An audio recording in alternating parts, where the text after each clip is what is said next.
అటువంటి వారిని పైకి లేస్తానని చెప్పి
పరిశుద్ధ పరమదివ్య ప్రసాదమునకు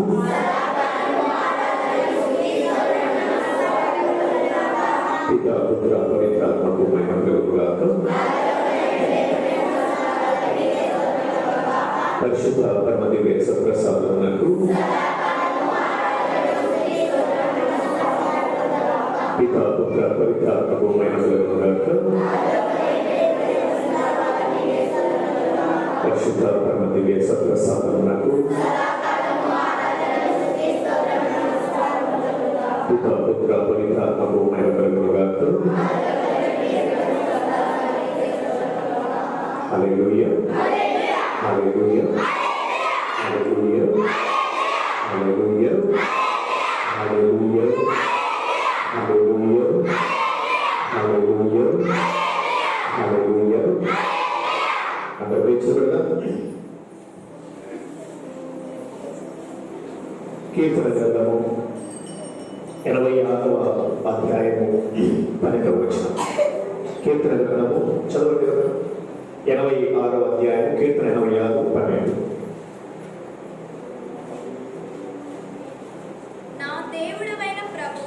నా దేవుడైన ప్రభువా, నేను నిండు మనసుతో మైక్ తీసుకో. నేను నిండు మనసుతో మొదటి నుంచి నా దేవుడైన ప్రభువా, నా దేవుడైనటువంటి ప్రభువా, నేను నిండు మనసుతో నీకు స్తుతులు అర్పిస్తున్నాను. నీకు స్తుతులను అర్పిస్తున్నాను. నీ నామమును సదా నేను కీర్తింతును. హల్లెలూయా హల్లెలూయా హల్లెలూయా హల్లెలూయా హల్లెలూయా.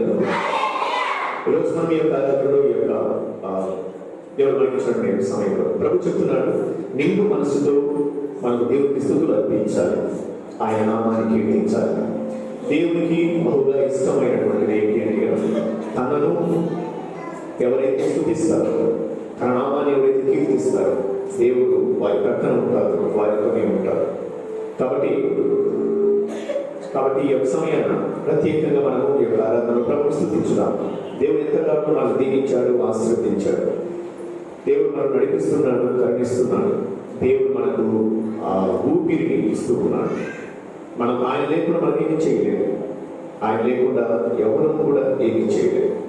కాబట్టి ప్రత్యేకంగా యొక్క సమయం ప్రభుని స్తుతించుదాం. కీర్తనకారుడు పలికినట్టు నిండు మనసుతో, అంటే ఏ విధమైనటువంటి ఇతర ఆలోచన లేకుండా దేవుడి పైన మనసును మాత్రమే నిలుపుతూ ప్రభుని మనము స్తుతించుదాం, ఆరాధించుదాం. స్తుతితో మహిమాస్వరూపుని సర్వేశ్వరుని స్తుతించమంటూ చక్కటి పాట ద్వారా ప్రభుని మనం స్తుతించుదాం. దయచేసి పిల్లలు అలా చేయకూడదు. చక్కని పాట ద్వారా ప్రభుని మనం స్తుతిస్తూ ఈనాటి యొక్క ప్రార్థన సమావేశంలోనికి మనం అడుగు పెడతాం. స్తుతితో మహిమాస్వరూపుని అంటే ప్రభుని మనం స్తుతించుదాం.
ప్రత్యక్షమైనటువంటి సంప్రసాద రూపంలో మనకి లభించేసినటువంటి ప్రభుని ప్రార్థన చేసుకున్నాం. గత రోజున దేవుడు మనల్ని చక్కగా నడిపించినందుకు, చక్కటి వాక్యాన్ని ఇచ్చినందుకు, నేను విడిచిపెట్టను అన్నటువంటి ఒక గొప్ప వాక్యాన్ని, ధైర్యంతో కూడుకున్నటువంటి అభయాన్ని ఇచ్చేటువంటి శక్తిని, బలాన్ని, జీవితం పైన ఇంకా ఎక్కువ ఆశను కలిగించేటువంటి వాక్యాన్ని, నేను నీతో ఉంటాను, నేను విడిచిపెట్టను అని చెప్పి ప్రభు తన యొక్క వాక్యం ద్వారా నేను దినాన్ని మనల్ని దీవించాడు. దేవుడికి స్తోత్రం. మరి అదేవిధంగా ఈ రోజు కూడా దేవుడితో గడపబోతున్నా, దేవుడి వాక్యాన్ని వినబోతున్నా, ప్రభుని ప్రార్థన చేస్తున్నా. ఈ రోజు కూడా మనం దీవించమని పెట్టుకుంటున్నాం. ప్రత్యేకంగా ఈ రోజు మన గ్రామంలో మరణించినటువంటి ఆరోగ్య స్వామి దేవుడు ఆ బిడ్డను మరి తన సమక్షంలో చేర్చుకునే కాదు ఇహలోకంలో తాను చేసినటువంటి తప్పిదలను క్షమిస్తూ తన ఆత్మప్రీతి విశ్రాంతి దేవుడు మరి ప్రత్యేకంగా తన కోసం ప్రార్థన చేద్దాం.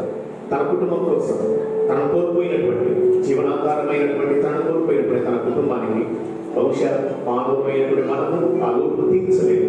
కానీ దేవుని యొక్క ఓదార్పు, దేవుని యొక్క రక్షణ కుటుంబానికి ఇవ్వాలని పేర్కొన్నాను.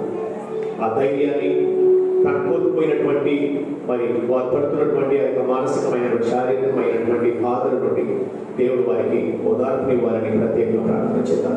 వారి కుటుంబంతో మనం కూడా ఐక్యమవుతూ వారి బాధను పంచుకుంటూ వారికి ఓదార్పుని ఇవ్వమని వారి నిగురులతో ఉందామని ప్రభువు వేడుకుందాం. అదేవిధంగా ఈ ఆరాధనలో దేవుడు మనందరినీ కూడా దీవించాలని, ఎవరెవరైతే ప్రార్థిస్తూ ఉన్నారో వారందరికీ తోడు నీడగా ఉంటూ దేవుడు దీవించాలని ప్రభుని వేడుకుంటాం. ప్రభు పలుకుతూ ఉన్నాడు, మీరు తండ్రిని నా పేరున ఏం అడిగినను కూడా నేను మీకు ఇస్తాను అని చెప్పి యోహాను సువార్త 16వ అధ్యాయం 23వ వచనంలో ప్రభు చెప్తున్నాడు.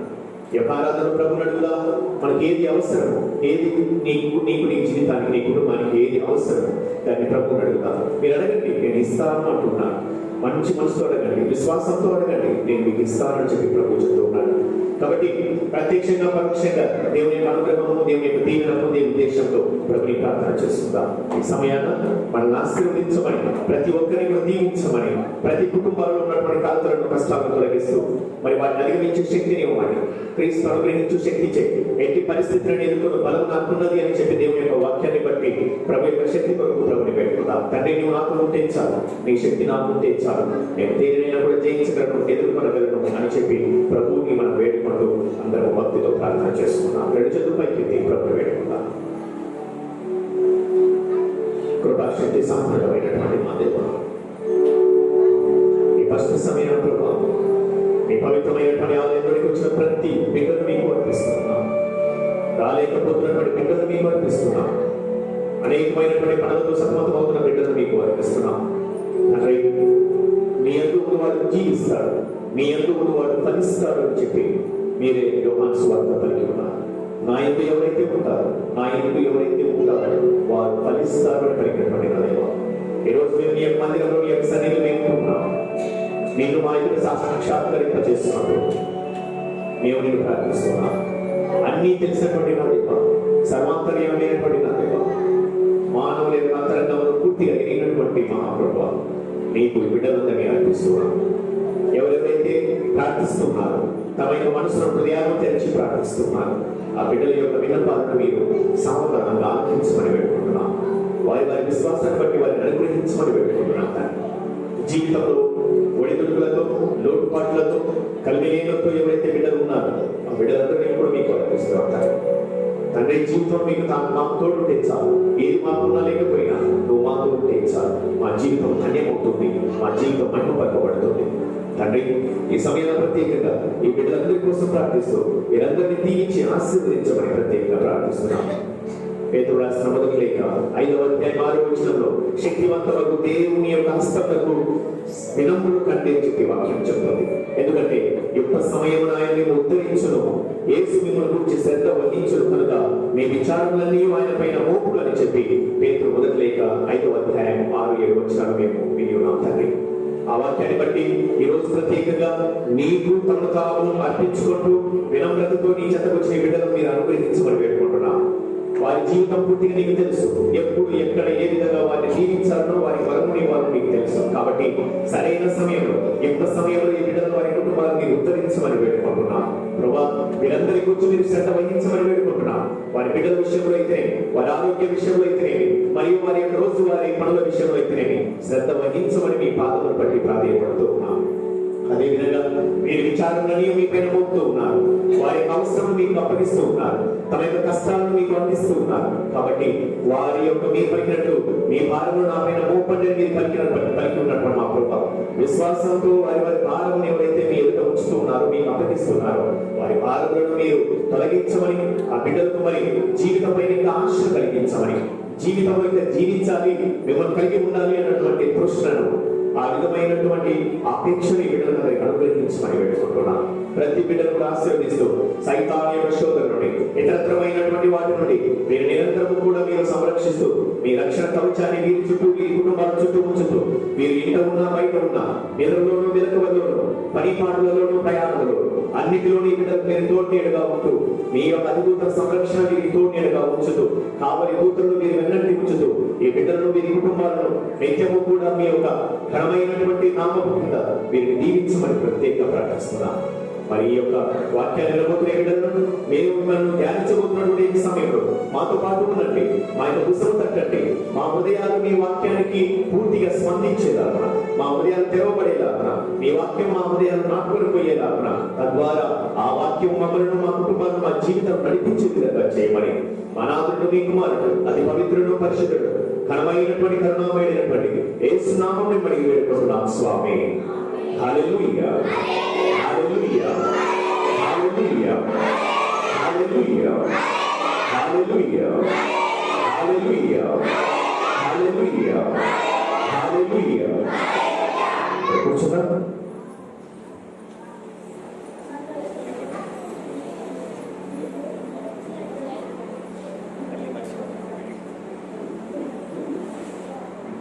వాక్యంలోకి వెళ్ళే ముందు చిన్న పక్క పడుతున్నామా?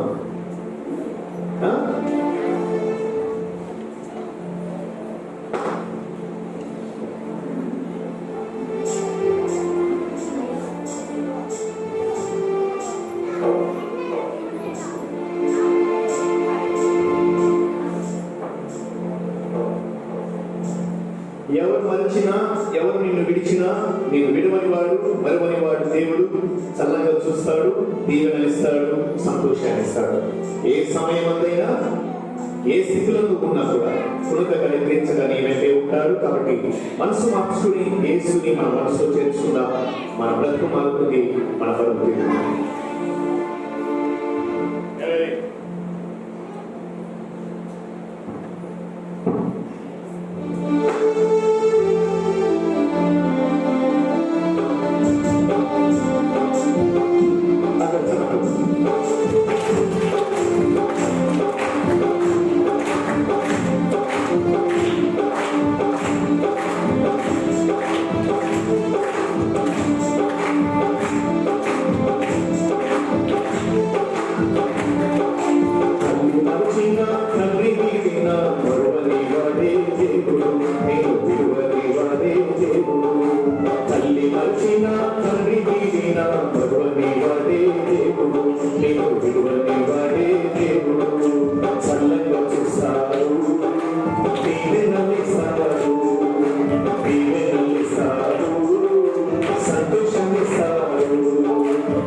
ఇవన్నీ వాడే దేవుడు చల్లగా చూస్తాడు, దీవెనలిస్తాడు, దీవెనలిస్తాడు, సంతోషమిస్తాడు, చల్లగా చూస్తాడు, దీవెనలిస్తాడు, దీవెనలిస్తాడు, సంతోషమిస్తాడు, చల్లగా చూస్తాడు, దీవెనలిస్తాడు, దీవెనలిస్తాడు, సంతోషమిస్తాడు, చల్లగా చూస్తాడు, దీవెనలిస్తాడు, దీవెనలిస్తాడు,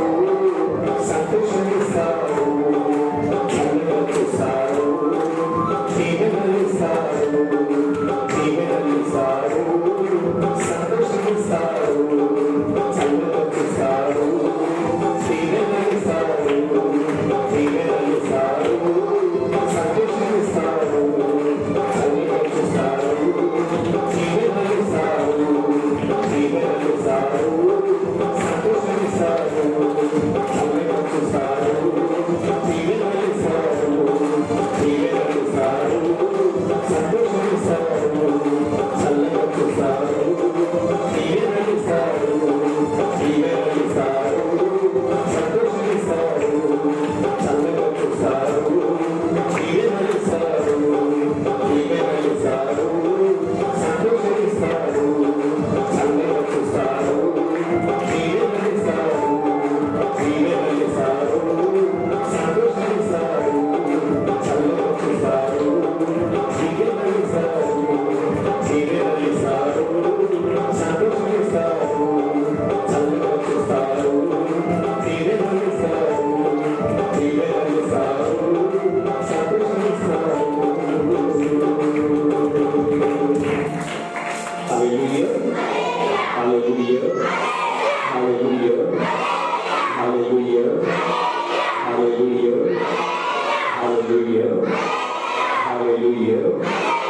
Hallelujah. Hallelujah. Hallelujah. Hallelujah. Hallelujah. Hallelujah. Hallelujah. Hallelujah. Hallelujah.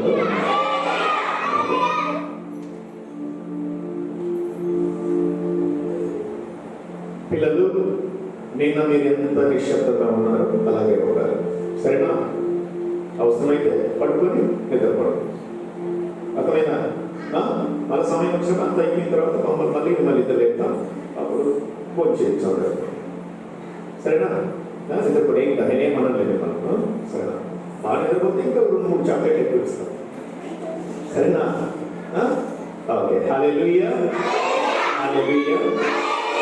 కృష్ణకే సహోదరి సహోదరుల, మామూలు నేను చెప్పేటువంటి 2 మాటలు తపస్కాలం ప్రారంభంలో చెప్పాలి, కానీ ఇప్పుడు మనము తపస్కాలం రేపటితో తపస్కాలము చివరి రోజు, రేపు తపస్కాలం చివరి రోజు. రేపేం పండుగ? రాణికొమ్మల ఆదివారం, దానినే శ్రమల ఆదివారం అంటుంటాం. శ్రమల వారము, మత్తల ఆదివారము లేదా రాణికొమ్మల ఆదివారము అని అంటుంటాం. రేపటితో తపస్కాలం అనేటువంటిది రేపటి చివరి రోజు. తరువాత నుంచి పవిత్ర వారము, శ్రమల వారము అనేటువంటిది ప్రారంభమవుతుంది. పిల్లలు మాట్లాడుతున్నా, మాట్లాడు. రేపటి నుంచి మనము, అనగా సోమవారం నుంచి మనము పవిత్రమైనటువంటి వారంలోనికి ప్రవేశిస్తూ ఉన్నాం. మరి ఇది 5వ వారము, రేపు 6వ ఆదివారం. తపస్కాలంలో 6వ ఆదివారము రాణికొమ్మల ఆదివారం అంటూ ఉంటాం.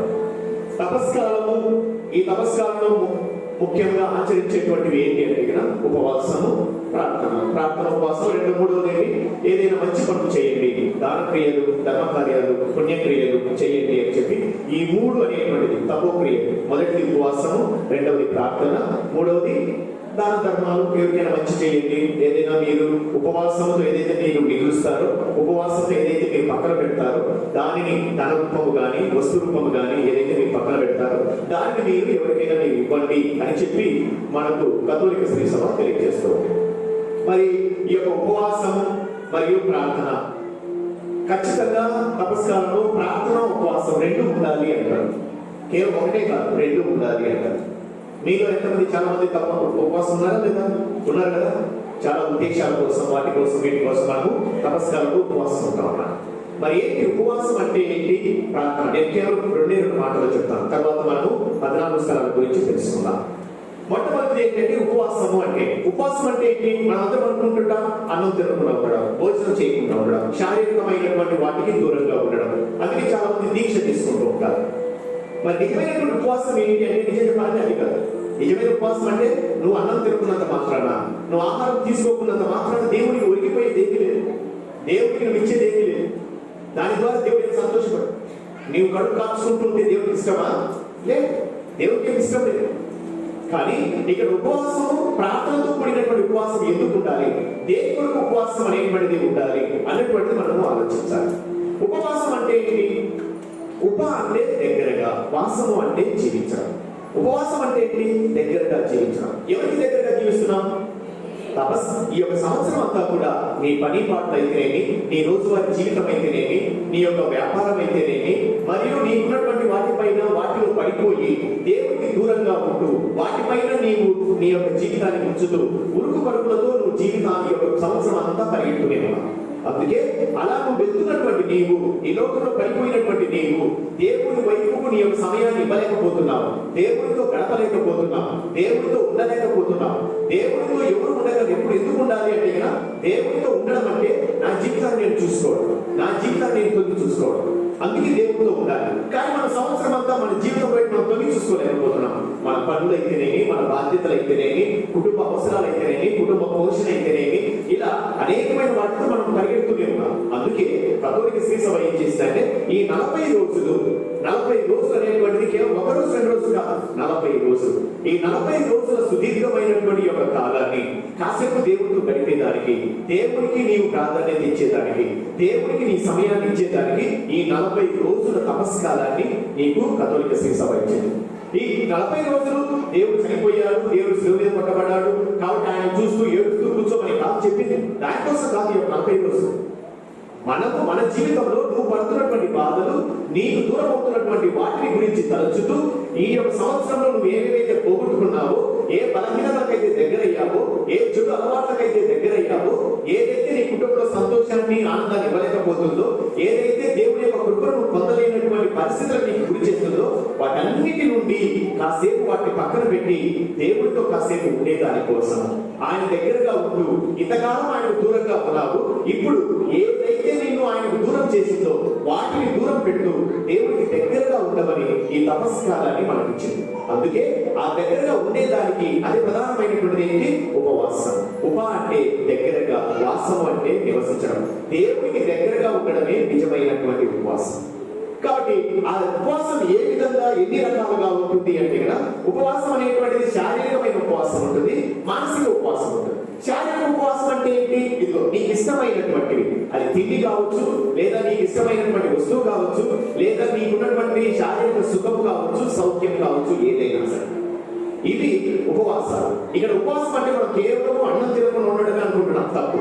ఉపవాసం అంటే నీకు ఏదైతే ఇష్టంగా ఉందో, దేని వైపు అయితే మనసు మల్లుతుందో, ఏదైతే ఇది లేకుండా నేను ఉండలేను అనుకుంటావో, ఇది నాకు కావాలి అన్నటువంటి 100కి 100 దానిపైన మనసు లగ్నం చేసి ఉంటావో, దాని నుండి, ఎందుకంటే దాని ద్వారా నీ జీవితం బాగుపడుతుందా, దాని ద్వారా నీ జీవితం బ్రతుకుతుందా, దాని ద్వారా నీ జీవితం చక్కగా ఉంటుందా అంటే, దాని ద్వారా నీ జీవితం సరిగా లేకుండా ఉన్నట్లయితే అటువంటి దాని నుండి దీక్షతో, అటువంటి దాని నుండి నిష్ఠతో, అటువంటి దాని నుండి ఉపవాసంతో దేవుడికి దగ్గరగా జీవించడమే. అంటే అది ఒక్క రోజుతో కాదు. ఎప్పుడైతే గుర్తుపెట్టుకోండి, ఒక బలహీనత అనేటువంటిది, ఒక అలవాటు అనేటువంటిది మొదట పొరపాటు. ఆ పొరపాటు అలవాటు జీవితం అవుతుంది. ఏదైనా ఉన్న పరంగా నాకు సొంతం కాదు. ఒక చెడ్డ అలవాటు అనేటువంటిది ఉన్న పరంగా ఒక రోజుతో నా సొంతం కాదు. మొదట పొరపాటు, ఆ పొరపాటు అలవాటు జీవితం అవుతుంది. మరి జీవితం అయినటువంటి బలహీనత, జీవితం అయినటువంటి చెడు అలవాటును తొలగించుకోవాలంటే ఒక్కరోజు సరిపోదు. అందుకే ఈ 40 రోజుల యొక్క సుదీర్ఘమైనటువంటి. కాబట్టి ఈ నమస్కారం నువ్వేం చేయాలంటే నీ యొక్క అలవాట్లను రాల్చేస్తూ, ఏ అలవాట్లయితే అది ఏదైనా కావచ్చు, కోపమా, అసూయనా, అనుమానమా, ఇతరుల మీద ద్వేషమా, ఇలా ఏవైతే నీ మానసికమైనటువంటి ఉద్రేకాలు, ఇతరులు వినాశనం చేయాలనుకున్న తలంపులు, ఇతరుల యొక్క జీవితాన్ని నాశనం చేయాలనుకున్నటువంటి నీ యొక్క ఉద్రేకాలు కానీ, నీ యొక్క ఆలోచనలు కానీ, వీటన్నిటిని వదులుకోవడమే నిజమైనటువంటి ఉపవాసం. అందుకే మనం అనుకుంటాం కదా, నేను ఈ తపస్కాలము మొట్టమొదటి శుక్రవారం నేను ఆరోగ్యమాత వెళ్ళాను. ఆరోగ్యమాత వెళ్ళి అక్కడ నేను పూజ చేసిన తర్వాత, పూజ అయిపోయిన తర్వాత చాలా మంది దీక్ష తీసుకుంటా ఉన్నారు. నేను వాళ్ళకి ఒకటే చెప్పాను, ఎవరైతే దీక్ష తీసుకుంటున్నారో వాళ్ళు రండి అంటే కేవలం ఆ రంగు బట్టలు వేసుకున్న వాళ్ళు వచ్చారు. నేను ఒకే మాట చెప్పాను, వీలు కాదు, ఈ దీక్ష కాదు, భౌతికమైన దీక్ష కాదు, మానసికమైనటువంటి దీక్ష. నీ మనసులో నువ్వు నిర్ణయం తీసుకుంటున్నావు, అది దీక్ష. ఏ నిర్ణయం తీసుకుంటున్నావు? ఇదిగో తండ్రి, నేను నా కుటుంబంలో నా భర్తకు నచ్చనిది, నా భార్యకు నచ్చనిది, నా పిల్లలకు నచ్చనిది ఏదైతే నాలో ఉందో దాన్ని తొలగించు. అదొక నిర్ణయం. ఇలా మీరు వ్యక్తిగతంగా అంతర్గతంగా ఎవరైతే నిర్ణయాలు తీసుకున్నారా, తండ్రి ఈ 40 రోజులు నేను కోపాన్ని దూరం చేసుకుంటాను, ఈ 40 రోజులు అనుమానాన్ని దూరం చేసుకుంటాను, ఈ 40 రోజులు నాకున్న చెడ్డ అలవాట్లను దూరం చేసుకుంటాను, ఈ 40 రోజులు నన్ను బలహీన పరిస్థితుల్లో దాన్ని దూరం చేసుకుంటాను అని ఎవరైనా మీరు నిర్ణయాలు తీసుకుని ఉన్నట్టే అందరూ ముందుకు రండి అంటే అందరూ వచ్చారు. మొదట దీక్ష తీసుకున్న వాళ్ళు రాకంటే కేవలం కొంతమంది వచ్చారు. కానీ అంతరంగికంగా మీరు హృదయాంతరంగా ఎవరైనా దీక్ష తీసుకుంటే రండి అంటే అందరూ వచ్చారు. అది నిజమైన ఉపవాసం. కాబట్టి ఈ తపస్కారంలో మొట్టమొదటి ఏంటంటే, ఏ విధంగా అయితే మనకు ఆకులు రాలిపోయి కొత్త ఆకులు వస్తాయో అదే విధంగా ఈ తపస్కారంలో మనకున్నటువంటి పాప అలవాట్లను, బలహీనతమైనటువంటి అలవాట్లను, ఇతరులకు నచ్చనిటువంటి నీ యొక్క చెడు అలవాట్లను, నడవడికను తొలగించుకోవడమే నిజమైన ఉపవాసం. మనం ఏం చేస్తుంటామంటే అందులో భాగంగా అసలైనటువంటి వదిలేయకుండా, ఏదో నేను అన్నం తినకుండా ఉంటే, వారానికి 2 సార్లు ఉపవాసం ఉంటే, లేదా ప్రతిరోజు నేను ఉపవాసం ఉంటే, శుక్రవారం నేను ఉపవాసం ఉంటే, మాంసం భుజించకుండా ఉంటే నేను ఉపవాసం చేసినట్లే. నిజం కాదు, అది ఉండాలి, అది కూడా ఉండాలి. ఎందుకంటే శారీరకమైనటువంటి ఉపవాసం చేస్తూ దాని ద్వారా నువ్వు ఏదైతే మిగులుస్తావో దాన్ని ఇతరులకు ఇవ్వమని చెప్పడం అన్నమాట. అది నిజమైన, అది కూడా ఉపవాసమే కాదని చెప్పండి. నా శరీరం కంటే, నా ఆకలి కంటే, నా దేవుడిపై నాకున్నటువంటి ఇష్టం కంటే నువ్వే నాకు ముఖ్యం అని చెప్పి దేవుడికి చెప్పకనే చెప్తున్నాం ఈ ఉపవాసం ద్వారా. కాబట్టి నమస్కారంలో నిజమైనటువంటి ఉపవాసము ఏంటయ్యా అంటే దేవుడికి దగ్గరగా జీవించడం. మరి దేవుడికి దగ్గరగా జీవించడం అంటే ఏంటి? శారీరకంగా నేను ఉపవాసం ఉంటూ దేవుడికి దగ్గరగా జీవించాలి అంటే అది అంత ఆశమాష కాదు, అది అంత సులభమైనటువంటిది కాదు. గమనించండి బాగా. యేసు ప్రభు తాను యోర్దాను నదిలో జ్ఞానస్నానం తీసుకున్న తర్వాత ఎక్కడికి వెళ్ళాడు? యేసు ప్రభు యోర్దాను నదిలో జ్ఞానస్నానం తీసుకున్న తర్వాత, బాప్తిస్మం తీసుకున్న తర్వాత ఎక్కడికి వెళ్ళాడు? తెలీదా? వత్సంపల్లులు చాలా గట్టి క్రైస్తవుడు. ఎక్కడికి వెళ్ళాడు యేసు ప్రభు? వచ్చుపల్లికి వచ్చాడా? ఎక్కడికి వెళ్ళాడు? యేసు ప్రభు బాప్తిసం తీసుకున్న తర్వాత యేసు ప్రభు ఎక్కడికి వెళ్ళాడు? సినాయి పర్వతం. అక్కడికి ఏం పని? బాప్తిసం తీసుకున్న తర్వాత యేసు ప్రభు ఎక్కడికి వెళ్ళాడు?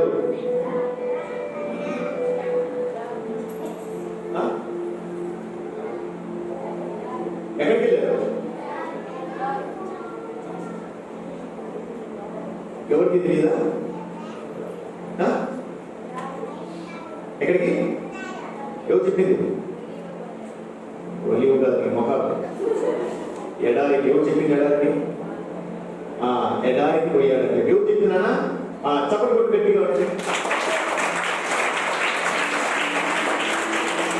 ఎడారికి ఎందుకు వెళ్ళాడు? ఎందుకు వెళ్ళాడు ఎడారికి?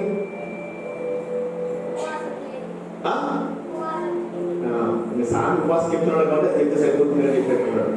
సరే, యేసు ఎందుకు వెళ్ళాడు వెళ్ళడానికంటే తాను బహిరంగ జీవితం జీవించే దానికంటే ముందు, అంటే దాని బహిరంగ జీవితం తన సువార్త ప్రకటించే దానికంటే ముందు, దేవుని యొక్క సువార్త ప్రకటించే దానికి ముందు తనను తాను జయించాలి, తనను తాను ఆధిపత్యం చేసుకోవాలి, తనలో ఉన్నటువంటి వాటిన్నింటినీ కూడా తన యొక్క అజమాయిషిని ఉంచాలి, తన ఆధీనంలో ఉంచుకోవాలి.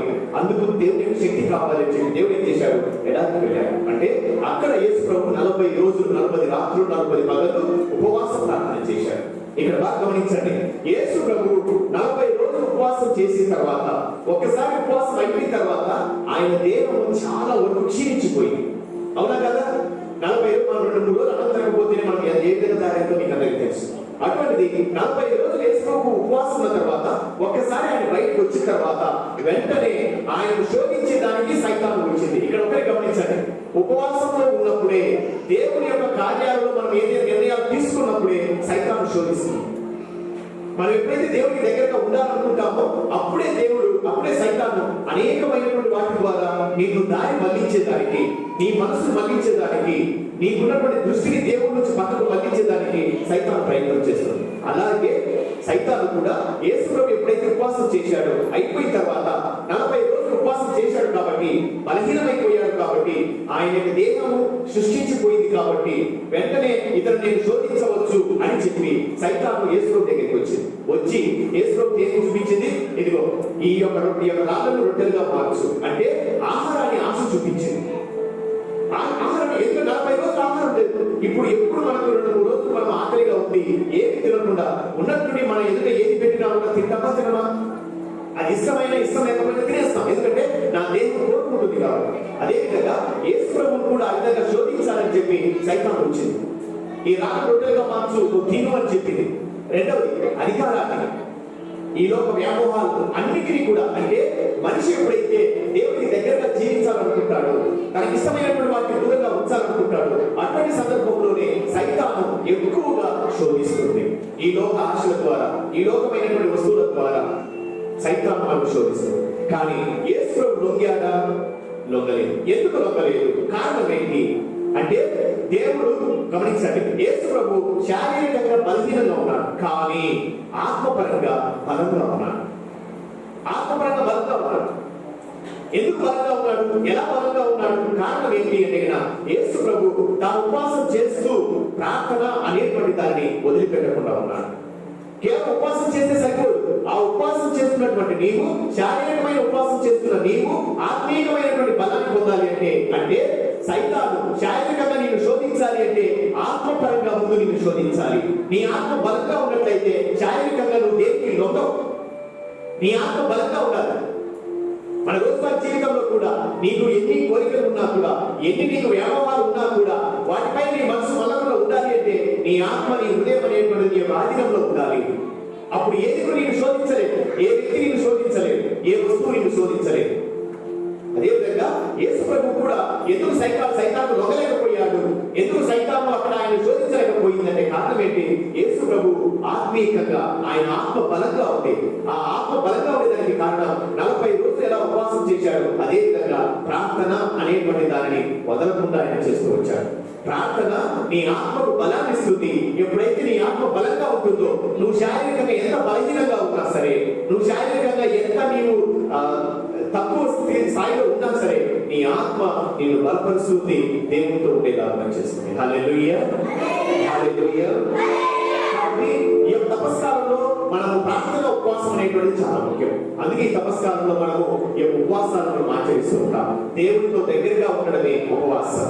ఆ దగ్గరగా ఉండేలా చేసేటువంటిది కేవలం వదులుకునేటువంటివి మాత్రమే కాదు, కానీ ప్రార్థన అనేటువంటిది చాలా ముఖ్యం. అందుకే ప్రభువున్నాడు, మీరు నా పేరు ఏం అడిగినా కూడా నేను మీకు దాన్ని ఇస్తాను, ఏదైనా అడగండి. కానీ అలా అడిగేటప్పుడు మీరు స్వార్థం ఉండకూడదు.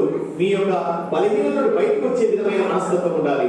నాతో ఉండేదానికి మీరు ప్రయత్నం చేయండి. అప్పుడు మీరు ఏది అడిగినా కూడా అది మీ జీవితానికి, మీ కుటుంబానికి అది సరైనదిగా ఉంటే కదా, ఉపయోగకరంగా ఉంటే, అది మీకు కావలసినటువంటిది ఉంటే కదా, అవసరంగా ఉంటే నేను ఖచ్చితంగా దాన్ని మీకు ఇస్తానని చెప్పి ప్రభు చెప్తున్నాడు. కాబట్టి ఈ తపస్కారంలో మనం చేయవలసిన నిజమైన ఉపవాసం ఏంటి అంటే కదా, మనకున్నటువంటి బలహీనతను తొలగించుకుంటూ, చెడు అలవాట్లను తొలగించుకుంటూ దేవుడికి దగ్గరగా జీవించడమే నిజమైన ఉపవాసం. అలా దేవుడికి దగ్గరగా జీవించేదానికి నీకు సహాయం చేసేటువంటిది ప్రార్థన. ఈ ఉపవాస ప్రార్థన రెండు కూడా తపస్కారంలో మనం ఖచ్చితంగా ఉండాలి. అందుకే కదా ఈ తపస్కారంలో ప్రత్యేకంగా ప్రార్థనా కూటాలు అవి ఇవి అని చెప్పి ఆధ్యాత్మిక కార్యక్రమాలు మనం చేస్తూ ఉంటాం. హల్లెలూయా, హల్లెలూయా, హల్లెలూయా, హల్లెలూయా, హల్లెలూయా, హల్లెలూయా, హల్లెలూయా, హల్లెలూయా. కాబట్టి దేవుని యొక్క వాక్యం చెప్తుంది, మత్తయి సువార్త 16:26 మానవుడు లోకమంతటిని సంపాదించి తన ఆత్మను కోల్పోతే లాభం ఏంటి? అన్ని సంపాదించి సంపాదించి తన ఆత్మను కోల్పోతే లాభం ఏం లేదు. మనం ఎన్ని ఉన్నా అన్ని ఉన్నా కూడా వాటన్నీ కూడా మనకు నీ చుట్టూ ఎంత ఉన్నా కూడా నీ ఆత్మ అనేటువంటి క్షోభతో ఉంటే, నీ ఆత్మలో మనశ్శాంతి లేకపోతే, నీ ఆత్మలో శాంతి సమాధానం అనేటువంటి లేకపోతే, నీకు ఎన్ని ఉన్నా కూడా, ఎంత డబ్బు ఉన్నా కూడా, ఎంతమంది నీ చుట్టూ ఉన్నా కూడా, ఎంత మంది మార్గంలో ఉన్నా కూడా లాభం లేదు. అందుకే ప్రభు అంటున్నాడు, నీవు ఈ లోకం నుండి వెళ్ళేటప్పుడు నీతో పాటు తీసుకుని పోయే సంపద నీతో ఉండాలి. నువ్వు తీసుకుని పోలేని సంపద నువ్వు ఎంత సంపాదించిన లాభం ఏంటి? ఈ లోకం నుంచి వెళ్తున్నావు అనుకో, ఈ లోకం నుంచి తమ సాధించిన తర్వాత నా దగ్గరికి వచ్చేటప్పుడు నిన్ను నా దగ్గరికి చేర్చే ధనానికి వెంట తెచ్చుకోవాలన్నాడు. నిన్ను నా దగ్గరికి చేర్చే ధనాన్ని నీ వెంట తెచ్చుకో. ఈ రోజు నీ బంధువులు నీ వాళ్ళు నీ దగ్గరికి వస్తున్నారంటే కారణం ఏంటి? నీ దగ్గర ఉన్న దాన్ని చూసి వస్తున్నారు, నిన్ను చూసిగా. నేను నిన్న కూడా చెప్పాను, నీకు ఇదే చెప్పాను. ఎక్కువగా మన వాళ్ళు నన్ను వదిలేస్తూ ఉంటారు. నీ దగ్గర ఏమి లేనప్పుడు వదిలేస్తారు, నువ్వు కష్టాలు ఉన్నప్పుడు వదిలేస్తారు, నువ్వు బాధలు ఉన్నప్పుడు వదిలేస్తారు, నువ్వు అవసరాలు ఉన్నప్పుడు వదిలేస్తారు. నీకు అలాంటి అవసరం అనుకుంటే నీ కంటికి కనపడు. వీరికి ఏదైనా ఇవ్వబడుతుంది అంటే ఎవరు నీ దగ్గరికి రాదు, నీకు దూరం అయిపోతారు. కాబట్టి ఇక్కడ మనం గమనించవలసిన ఒకటి ఏంటంటే కదా, మన దగ్గర ఏదైనా లేదు అన్నప్పుడు ఎవరు మనతో ఉంటారు? నీ దగ్గర ఉంది అంటే అందరూ నీతో ఉంటారు. అంటే అప్పుడు వాళ్ళందరూ కూడా నీ ఎడల ప్రేమతో ఉన్నారా, నీ ఎడల ఇష్టంతో ఉన్నారా, నీ పైన వాళ్ళు నువ్వు కావాలని నీతో ఉంటున్నారా? కాదు, నీ దగ్గర ఉంది కాబట్టి ఉంటున్నారు. నీ దగ్గర లేకపోతే ఎవరు ఉండదు.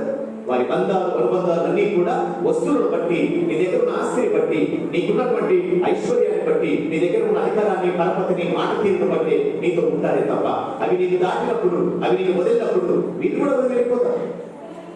అందుకే నేను దినాన్ని చూశాము, ఎవరిని విడిచిపెట్టినా నేను వదిలిపెట్టనని చెప్పి దేవుడు చెప్పి మనతో పలికి ఉన్నాడు. కాబట్టి క్రీస్తునాథి ప్రియ సహోదరి సహోదరు, అందుకే దేవుడు చెప్తున్నాడు, ఈ రోజు తపస్కాలంలో మనం ఆచరించవలసింది ఏంటంటే మనము మనిషి అన్ని సంపాదించి ఆత్మను కోల్పోతే లాభం ఏంటి? మన జీవితంలో, రోజువారి జీవితంలో నీ దగ్గర ఇతరులను చేర్చేది నీ దగ్గర ఉండేది. నీ దగ్గర లేకుంటే వాళ్ళు ఎవరు నీతో ఉండరు. కానీ దేవుడు అంటున్నాడు, దేవుడి దగ్గర నేను చేర్చేది ఏంటి? నీ డబ్బు కాదు, నీ ఏది కూడా కాదు, నీ మనస్సు, నీ యొక్క ఆత్మ. అది పరిశుద్ధంగా ఉంటే గన, దాన్ని కోల్పోకుండా ఉంటే గన, దాన్ని వేరే వాళ్ళకి ఇవ్వకుండా ఉంటే గన, అది దేవుడి వైపే ఉన్నట్లయితే గన దేవుడు చేరుకోవాలి. అందుకే ఈ తర్వాత మరణించిన తర్వాత నిన్ను నా చెంతకు చేర్చే ధనాన్ని నీ వెంట తెచ్చుకో. దానిని ఏమంటాము? పుణ్యము అంటాము. మాట పుణ్యము గాని, పాపం కాకుండా పుణ్యము గాని, లేకపోతే మంచితనం గాను అంటాము. చక్కటి పాట ఉంది, ఒకసారి ఆ పాట పాడుదాం. నువ్వు నాకు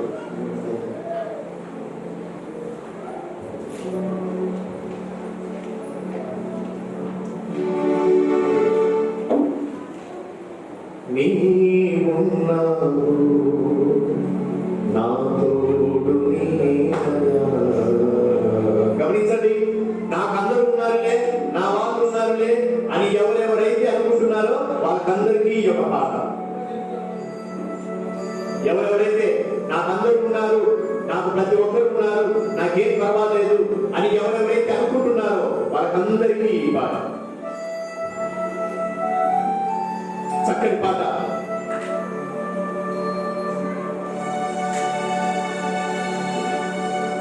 బాగా వినండి ఈ పాట. నీవున్నావు నా తోడు నీడగా, నేను నీతో ఉంటే నే పొందిన మంచి మరణం. నీవున్నావు నా తోడు నీడగా, నేను నీతో ఉంటే నే పొందిన శాశ్వత జీవం. అందరూ కలుగుకొని ఎక్కడే పాట విందా. ఈ లోకం అయిన తర్వాత నీ వెంట ఏం వస్తుంది? నువ్వు సంపాదించేది వస్తుందా? నీ భార్య నీతో వస్తుందా? నీ భర్త నీతో వస్తాడా? నీ పిల్లలు నీతో వస్తారా? నీ తల్లిదండ్రులు నీతో వస్తారా? నువ్వు ఏదైతే ఇది నా ప్రాణం అనుకుంటున్నావు, ఇదే నా లోకం అనుకుంటున్నావు, అది ఏదైనా నీతో వస్తాయా?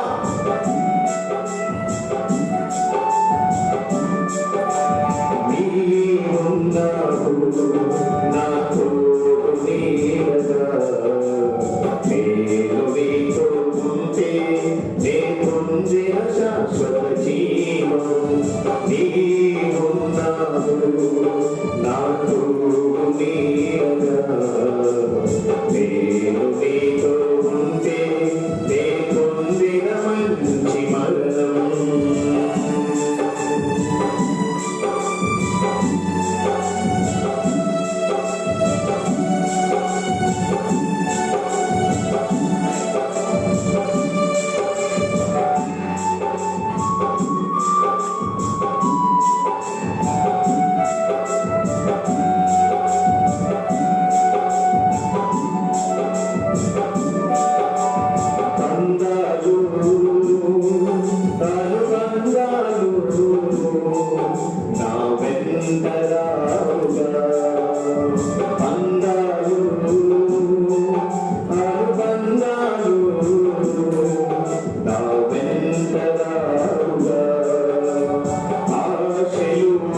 చెబుతున్నాడు, ఈ తపస్కాలంలో నువ్వు చేసే ఉపవాసము ఇవన్నీ కూడా ఏం చేయాలి అంటే కదా, నువ్వు ఈ లోకం నుండి నువ్వు దేవుని చేసే విధమైనటువంటి జీవితానికి పొందాలి.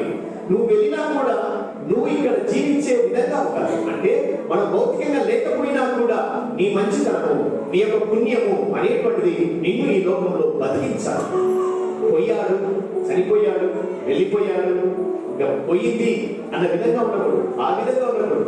అందుకే ఎప్పుడు చెప్తుంటాను, మనము మన కుటుంబానికి, మనము మన గ్రామానికి, మనము మన చుట్టూ ఉన్న వాళ్ళకి దీవెనకరంగా ఉండాలి, ఆశీర్వాదంగా ఉండాలి తప్ప శాపంగా ఉండకూడదు. మన ద్వారా నా ద్వారా, నా జీవితం ద్వారా నా కుటుంబానికి శాపం కలగదు, నా ద్వారా నా చుట్టూ ఉన్న వాళ్ళకి కీడు తగలకూడదు. నా జీవితము దీవెనకరంగా ఉండాలి. ఇతరులు నా దగ్గరకు వస్తున్నట్లయితే దీవెన పొందే రకంగా ఉండాలి, ఆశీర్వాదం పొందే రకంగా ఉండాలి. మన జీవితాలు, మన కుటుంబాలు ఆశీర్వాదకరమైనటువంటి కుటుంబాలుగా, దీవెనకరమైనటువంటి కుటుంబాలుగా ఉండాలి తప్ప శాపకరమైనటువంటి కుటుంబాలుగా, జీవితాలుగా ఉండకూడదు. అందుకే ఈ నమస్కారంలో మనం ఆచరించేటువంటి యొక్క పవిత్రమైనటువంటి ఈ యొక్క పుణ్య కార్యాలన్నీ కూడా మన జీవితాన్ని సరిచేస్తూ, బాగు చేస్తూ, మన జీవితానికి అంటినటువంటి మలినాన్ని తొలగిస్తూ, ఎలా అయితే మనం ప్రతిరోజు కూడా మనం ఏదైతే స్నానం చేస్తామో, స్నానం చేయకపోతే మనకి ఎలాగో ఉంటుంది, కనీసం మనకు మనశ్శాంతి ఉండదు. అదేవిధంగా మనం వేసుకున్న బట్టలు కూడా మనం శుభ్రం చేస్తూ ఉంటాం. అది లేకపోతే శుభ్రం లేకుండా మాసిన బట్టలు ఎవరు వేసుకో, కేవలము నీ కళ్ళెంత ఉంటూ, ఈ రోజు ఉంటూ రేపు నీ కళ్ళే కనపడేటువంటి వాటి విషయంలోనే నువ్వు అంత శుభ్రతగా ఉన్నావు అంటే, అంత శ్రద్ధ కలిగి ఉన్నావు అంటే, మరి నీ జీవితంలో, నీ యొక్క ఆత్మపరమైనటువంటి జీవితంలో ఇంకెంత శ్రద్ధగా ఉండాలి, ఇంకెంతగా దాన్ని నువ్వు శుద్ధి చేస్తూ ఉండాలి. అందుకే ఈ తపస్కారం అనేటువంటిది ఈ ఆత్మను శుద్ధి చేస్తూ, ఆత్మను పరిశుద్ధపరుస్తూ, ఆత్మీయ శ్రద్ధ కలిగి దేవుడికి నీ ఆత్మను సంపూర్ణమైనటువంటి అర్పణగా, ప్రీతికరమైనటువంటి అర్పణగా తయారు చేసేదానికి ఈ తపస్కారం అనేటువంటిది దేవుడు మనకి ఇచ్చి ఉన్నాడు. హల్లెలూయా, హల్లెలూయా, హల్లెలూయా, హల్లెలూయా, హల్లెలూయా. అందుకే నేను చాలా మంది చెప్తుంటాను, తపస్కాలంలో మీరు దీక్షతో చాలా మంది బట్టలు వేసుకోవడం మంచిది కాదని చెప్పడం లేదు. నేను ఎప్పుడు తప్పు చెప్పడం లేదు. నేను ఇంతకుముందు పాస్టర్ సెంటర్ లో ఉన్నప్పుడు కూడా ఎక్కడెక్కడైతే ఎవరైతే దీక్ష తీసుకున్నారో వాళ్ళందరికీ 3 రోజులు నేను ప్రార్థన ఉంటాను పెట్టేవాడు. మంచిదే కాదని చెప్పడం లేదు. మంచి ఉద్దేశంతో దీక్ష తీసుకుంటే మంచిదే. కానీ తీసుకున్న దీక్షకు చెడు అనేటువంటిది, తీసుకున్న దీక్షను మీరు అవమానపరిచే విధంగా జీవించకూడదు. నేనేమో దీక్ష తీసుకుంటున్నాను భౌతికంగా, కానీ నేను చేసే పనులన్నీ సరిగ్గా లేకపోయినట్లయితే, తండ్రి నేను దీక్ష తీసుకున్నాను, నేను మంచిగా ఉన్నాను, ఈ బలహీన నుండి బయటికి రావాలి కోరుకుంటూ ఇంటికి వెళ్ళి భార్యను కొట్టినట్లయితే, ఇంటికి వెళ్ళి పిల్లలు కొడుతున్నట్లయితే, చీటికి మాటికి నువ్వు కసుకుంటున్నట్లయితే, నీకు ఆవేశం ఎక్కువైపోతున్నట్లయితే, నువ్వు తీసుకున్న దీక్ష నిష్ఫలంగా ఉంటుంది, వ్యర్థంగా ఉంటుంది, శాపంగా ఉంటుంది.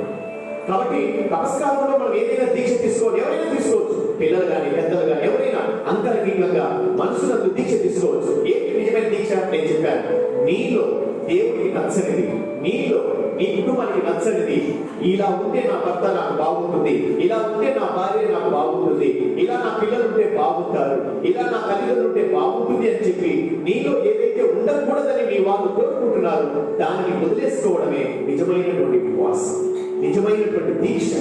అటువంటి మనం తీసుకోవాలి. అప్పుడు ఏమవుతుందంటే నీ వాళ్ళకి ఇంకా నువ్వు దగ్గర అవుతావు, దేవుడికి ఇంకా దగ్గర అవుతావు. నీవు ఈ లోకం నుండి వీడేటప్పుడు ఏదైతే పరిశుద్ధంగా, మంచితనంగా, పుణ్యంగా ఉంటుందో అది నేను దేవుడి చెంతకు చేరుస్తుంది. నువ్వు ఈ లోకం వీడిన తర్వాత కూడా నిన్ను 10 కాలాలు అందరి మనసులో ఉండేలాగా నచ్చేస్తుంది. కాబట్టి మనం మరణించినా కూడా బ్రతికేటువంటి మనుషులుగా ఉండాలి. ఈ నుంచి వెళ్ళినా కూడా బ్రతికే మనుషులుగా, అంటే నువ్వు వెళ్ళినా నీ మంచితనము, నీ పుణ్యము నిన్ను బ్రతికించాలి. అటువంటి జీవితం కలిగి ఉండాలి. అదే నిజమైనటువంటి జీవితం. అలా కాకుండా మనం ఎన్ని సంపాదించుకున్నా కూడా అవన్నీ ఎవరో ఒకరు ఎత్తుకుని పోయే వాళ్ళే తప్ప, ఎవరో ఒకరు సొంతం చేసుకుని పోయే వాళ్ళు తప్ప, ఎవరో ఒకరు అనుభవించే వాళ్ళే తప్ప నిన్ను తలంచే వాళ్ళు ఎవరు ఉండరు. నిన్ను తలంచే విధంగా ఉండాలి అంటే నీ చెయ్యి చాచాలి, ఇతరులకు సహాయం చేయాలి, ఇతరులను ఆదుకోవాలి. అది మాట సహాయం కావచ్చు, లేదా అది ఒక వస్తువు సహాయం కావచ్చు, లేదా ఏదైనా సరే నీ చెంత ఎవరు వచ్చినా కూడా సంతోషంతో వెళ్ళే విధంగా ఉండే జీవితంలో ఉన్నట్లయితే నువ్వు బ్రతుకుతావు, మరణించినా కూడా. హల్లెలూయా, హల్లెలూయా, హల్లెలూయా, హల్లెలూయా. ఇక ఇప్పుడు మనము కేవలం కొన్ని నిమిషాలు మనము ఈ 14 స్థలాల గురించి ఒకసారి మనము విందాము. ఎవరైనా చెప్పారు ఈ 14 స్థలాల గురించి? ఎన్నున్నాయి 14 స్థలాలు? ఎన్నున్నాయి మనకు? 16. ఎవరు అన్నాడంట ఎన్ని అంటే కదా 12 అన్నారు. 14 ఎన్ని అంటే 5 అన్నారు. అట్లుంది మీరు కూడా కాదు. 14 స్థలాలు ఎన్ని ఉన్నాయి? 14 స్థలాలు యేసు ఎన్నిసార్లు కింద పడ్డాడు? నిజం చెప్పండి బాగా. 3 సార్లు పడ్డాడా? నిజంగా అంటే మీరు పాజిటివ్ మార్గం చేస్తున్నారు అన్నమాట. సరే, 14 స్థలాల గురించి ఇప్పుడు మనం తెలుసుకోబోతున్నాం. దానికంటే ముందు వచ్చిన పాట పాడుకుందామా? లేకపోతే స్థలాల గురించి చెప్పాలా? పాడగలవా? అంటే మీరు వాక్యం లేదని కాదు, పాట లేదని చూసేట్టున్నారు. సరే, పాట పాడుకుందాం. నిన్ను పోలి ఎవరు లేరు ఈ లోకంలో, నీలాంటి దైవమే లేరు. ఓ యేసయ్యా, నీతో సమానులెవరు. చక్కటి పాట. కళ్ళు వస్తున్న అందరూ భక్తితో పాట పాడుకుంటే ధ్యానం చేయండి. ఎప్పటికైనా గుర్తుపెట్టుకోండి, మీరు ఎక్కడైనా ప్రార్థనాపూర్ణంలో కానీ లేదా పరిపూజకు వచ్చినప్పుడు కానీ దేవుని కార్యాల్లో పాల్గొనేటప్పుడు మీరు ఏం చేయాలంటే, మీకు ఇష్టమైనటువంటి దేవుని యొక్క రూపాన్ని, మీకు ఏదైతే దేవుని యొక్క రూపం మీ మనసులో ఏదైతే ఉందో దాన్ని కళ్ళ ముందు ప్రదర్శించుకోవాలి. యేసు ప్రభు యొక్క దివ్య హృదయం కావచ్చు, లేదా తల్లి మరియమాత యొక్క స్వరూపం కావచ్చు, ప్రతిమ కావచ్చు, లేదా యేసు ప్రభు నిన్ను పైకి లేపుతున్నట్టు కావచ్చు, లేదా యేసు ప్రభు నిన్ను అప్పున చేస్తున్నట్టు కావచ్చు, లేదా యేసు ప్రభు శిలువ మీద కొట్టబడి ఉన్నట్టు కావచ్చు, నిన్ను పిలిచినట్టు కావచ్చు. ఇలా నీకు ఎలా యేసు ప్రభు యొక్క ప్రతిమ అయిన రూపం నీకు ఏ విధంగా అయితే ఇష్టమో దాన్ని కళ్ళెత్తుగా ఉంచి నువ్వు దేవుని యొక్క ప్రార్థనలో కానీ పరిపూజలో కానీ ప్రార్థన కూటాల్లో కానీ పాల్గొనాలి. ఆయనను నీ కళ్ళెదుగానే ఉంచు. కళ్ళు చూస్తుంటే ఆయన రూపమే, నీకు ఇష్టమైనటువంటి ఆయన రూపమే కనపడాలి. అలా మీరు అలవాటు చేసుకోండి. ఏ శోధన రాదు, ఏ విధమైనటువంటి బయట ఆలోచనలు రాదు. ఆ విధంగా మీరు అలవాటు చేసుకుంటే కదా మీరు పాల్గొనేటువంటి ప్రతి ఒక్క ప్రార్థన కూటం కూడా మంచిగా ఉంటుంది.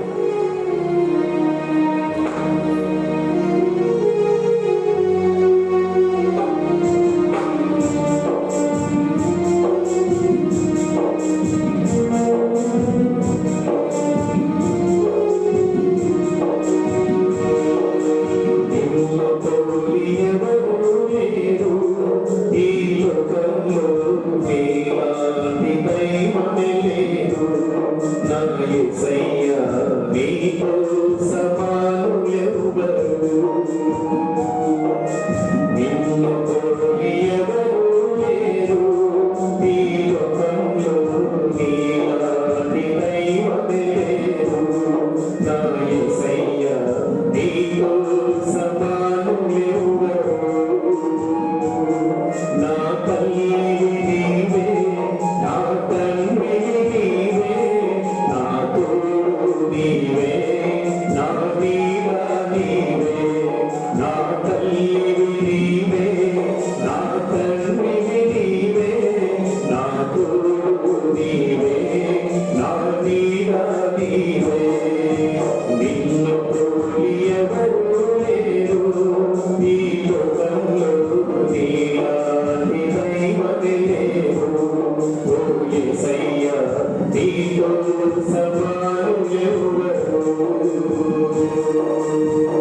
నీవు మించిన వాడవు నీవే నా తల్లి గర్భమందున నన్ను నీవు మించిన వాడవు నీవే నా తల్లివి నీవే నా తండ్రివి నీవే నా తోడు నీవే నా నీడ నీవే నా తల్లివి నీవే నా తండ్రివి నీవే నా తోడు నీవే నా నీడ నీవే నిన్ను తోడి ఎవరు లేరు ఈ లోకంలో నీలాంటి దైవమే లేరు నా యేసయ్యా నీకు సమానులెవరు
నన్ను ఎత్తుకుని దాచితివి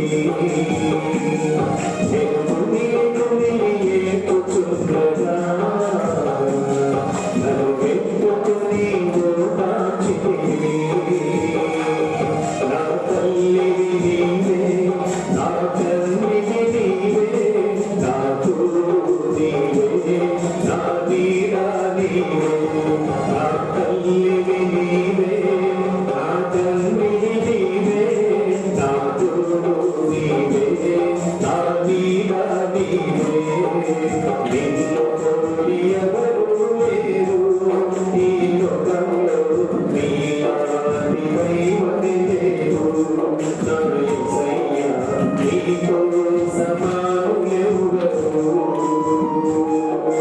నిన్ను తోడి ఎవరు లేరు ఈ లోకంలో నీలాంటి దైవమే లేరు నా యేసయ్యా నీకు సమానులెవరు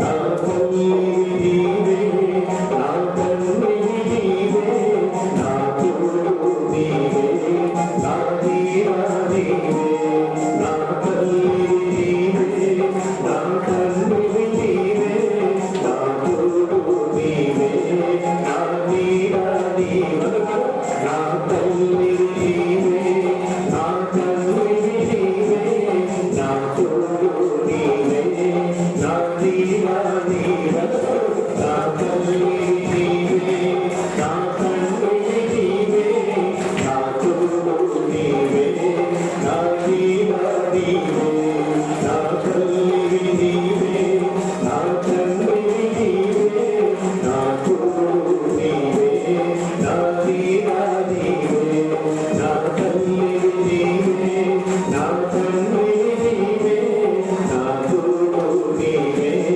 నా నీడ నీవే హల్లెలూయా హల్లెలూయా హల్లెలూయా హల్లెలూయా క్రీస్తునాథుని ప్రియ సహోదరి సహోదరులారా యేసు ప్రభువు తాను శిలువకు అంటగొట్టబోయే ముందు తాను బంధించిన తర్వాత యేసు ప్రభు కల్వరికి కొండ వైపుకు వెళ్ళేంత వరకు కూడా జరిగినటువంటి ప్రధానమైనటువంటి ఘట్టాలు ప్రధానమైనటువంటి సంఘటనలు ఈ 14 స్థలాల రూపంలో మనం చూస్తూ ఉన్నాం. ఎందుకు ఇవి మనకి ఇక్కడ ఉంచారు? కారణం ఏంటి అంటే అదేదో యేసు మరణించాడు కదా, ఆయన దెబ్బలు పడ్డాడు, ఆయన కింద పడ్డాడు కాబట్టి జరిగినటువంటి వాటన్నిటినీ కూడా చూస్తూ అయ్యో నీకు ఇంత జరిగిందా అని చెప్పి ఆయన చూస్తూ మనం ఏడవడానికి కాదు, ఆయన చూస్తూ బాధపడడానికి కాదు. ఈ 14 స్థలాలు అనేటువంటివి ఒక జీవితం. మన జీవితంలో కూడా మనం ఎదుర్కొనేటువంటి సంఘటనలు, నీ జీవితంలో కూడా ఈ 14 స్థలాలు ఎన్నో ఎక్కడో ఒక చోట ఏదో ఒక విధంగా నీ జీవితంలో నీకు ఎదురవుతూనే ఉంటాయి, నీకు తగ్గుతూనే ఉంటాయి. అందుకే ఈ 14 స్థలాలు మనకు అంటే ఈ 14 స్థలాలు నీవు 14 స్థలాలు పాల్గొనేటప్పుడు, ధ్యానించేటప్పుడు నీ జీవితాన్ని కూడా నువ్వు ధ్యానం చేయాలి. నీ జీవితంలో నీకు ఎదురైనటువంటి వాటిని నువ్వు ధ్యానం చేసుకోవాలి. ఎలా యేసు ప్రభు అయితే ఈ విధమైనటువంటి ఈ 14 స్థలాల్లో ఒక్కొక్క సంఘటనలో ఎలా ఆయన యొక్క స్వభావం ఉంది, ఎలా వాటిని ఆయన ఎదుర్కొన్నాడు అన్న దానిని బట్టి నీ జీవితంలో ఇటువంటి సంఘటన ఎదురైనప్పుడు నువ్వు ఎలా ఉంటున్నావు, నీ స్వభావం ఏంటి, నీవు వాటిని వదిలేస్తున్నావా, జీవితాన్ని వదిలేస్తున్నావా, లేక యేసు ప్రభు వలె ఆయన వలె నువ్వు తిరిగి అడుగు ముందుకేస్తూ ముందుకు వెళ్తున్నావా అనేటువంటిది ధ్యానం చేస్తూ ఈ 14 స్థలాల ద్వారా యేసు ప్రభు ఏ విధంగా అయితే దేవుని నమ్మాడు, ఆయన పైన ఆధారపడ్డాడు, దేవుడే తన శక్తిగా భావించాడు, అదే విధంగా నీ జీవితంలో కూడా ఎటువంటి సంఘటనలు ఎదురైనప్పుడు, ఎటువంటి పరిస్థితులు ఎదురైనప్పుడు దేవుడి పైన భారం వేస్తూ జీవితంలో నువ్వు కూలిపోకుండా, కూలదోయపడకుండా అడుగు ముందుకు వెయ్యి అని చెప్పి ఈ 14 స్థలాలను మనకు కథోలిక శ్రీ సభ ఇవ్వడం జరిగింది. హల్లెలూయా, హల్లెలూయా, హల్లెలూయా, హల్లెలూయా. అందుకే యోబు గ్రంథము 36వ అధ్యాయము 15వ వచనం చక్కని వాక్యాన్ని చూస్తున్నాం. యోబు గ్రంథము 36వ అధ్యాయం 16వ వచనం 15వ వచనం. యోబు గ్రంథము 36వ అధ్యాయము 15వ వచనము. అతడు శ్రమల ద్వారా నరులకు పాఠములు నేర్పును, బాధల ద్వారా వారి కన్నులు తెరిపించును. ఇవన్నీ కూడా 14 స్థలాలు అనేటువంటివి కూడా ఇవన్నీ కూడా యేసు ప్రభు యొక్క శ్రమలు. ఈ శ్రమల ద్వారా దేవునికి ఏం చెప్తున్నాడు అంటే కన్నా పాఠములు నేర్పుతూ ఉన్నాడు. జీవిత పాఠము, జీవిత ఉపదేశం అనేటువంటిది నువ్వు 14 స్థలాలు శివ మార్గంలో ధ్యానించేటప్పుడు ఈ శ్రమల ద్వారా, తాను పొందిన శ్రమల ద్వారా ఆ శ్రమను ధ్యానించేటువంటి, స్మరించేటువంటి నీకు దేవుడు ఏం చేస్తున్నాడు, ఒక జీవిత పాఠాన్ని, ఒక గుణపాఠాన్ని, ఒక ఉపదేశాన్ని నేర్పిస్తున్నాడు. అదే వాక్యంలో చూస్తున్నాం. మళ్ళీ చదువుమా. అతడు శ్రమ ద్వారా నరులకు పాఠములు నేర్పుతూ ఉన్నాడు, బాధల ద్వారా మన కన్నులు తెరిపిస్తున్నాడు. ఈ 14 స్థలాలు శివ మార్గంలో పాల్గొనేటప్పుడు ఆ శ్రమల ద్వారా దేవుడు నీకు జీవితంలో ఒక పాఠాన్ని నేర్పుతూ ఉన్నాడు. ఎలా జీవించాలి, ఎలా జీవితాన్ని ధన్యం చేసుకోవాలి, ఎలా జీవితాన్ని మహిమపరుచుకోవాలి అని ఒకటి. రెండవది, తన బాధల ద్వారా దేవుడు నీ కన్నులు తెరిపిస్తూ ఉన్నాడు. మూతబడిన నీ కన్నులు, మూసుకుపోయినటువంటి నీ హృదయాన్ని తెరుస్తూ ఉన్నాడు. నీ హృదయం ఫలించలేనటువంటి, ఉపయోగకరం కలిగినటువంటి జీవితాన్ని ఉపయోగకరమైనటువంటి జీవితంగా ఈ శివ మార్గం ద్వారా దేవుడు నీకు అనుగ్రహిస్తున్నాడు. హల్లెలూయా, హల్లెలూయా. మొదటి స్థలం చూసినట్లయితే యేసు ప్రభువు మరణ తీర్పు పొందుట. గమనించండి, యేసు ప్రభు ఏ తప్పు చేయలేదు, ఏ తప్పు చేయలేదు. ఆయన మరణ తీర్పు పొందేటువంటి తప్పు యేసు ప్రభు ఎక్కడా చేయలేదు. అంటే ఆయన నిందలు మోపుకున్నాడు, అంటే ఆయన నిందలు మోపబడ్డాయి.